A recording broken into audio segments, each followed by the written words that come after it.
Seems like quarterback is always a topic, a subject, especially with the Jets, the other team in town in this city.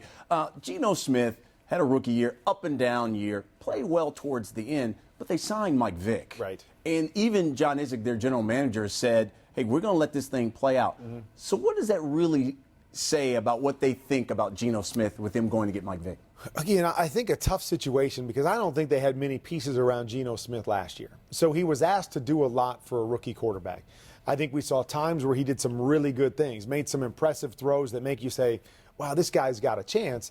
But then he also pressed a lot, or there was times where it didn't seem like he knew what he was looking at, which, again, a lot of rookies go through, but it's just accentuated a little bit when you don't have a very good team around you. Since you know the position so well, let me have you play GM. Who would you start? If a team's not very good, I go with the veteran quarterback because I think it's always easier to make the move to the young guy if the veteran hasn't played well.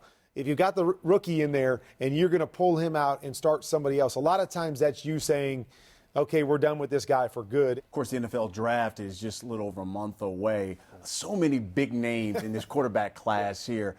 Again, you playing GM. If you were going to choose one of these quarterbacks, which one would you choose and why?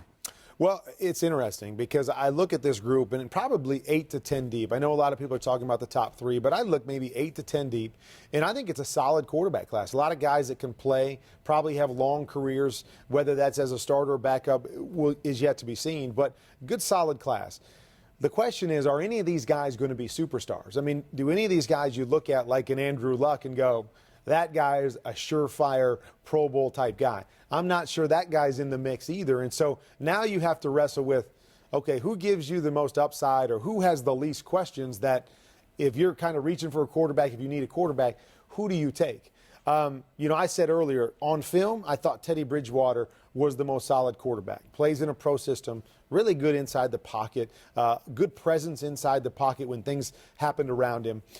But there's just something about Johnny Manziel that intrigues me. I think he's a guy, a competitive nature. You talk to everybody that's around him. His coaches say he's an unbelievable competitor, that he works hard, that he's a good leader. He's got a little bit of a chip on his shoulder, which is never a bad thing for a quarterback that's coming out that wants to prove something. So I'm thinking if I'm a GM and I got to take a shot on one of these guys, I'm probably going with Johnny Manziel.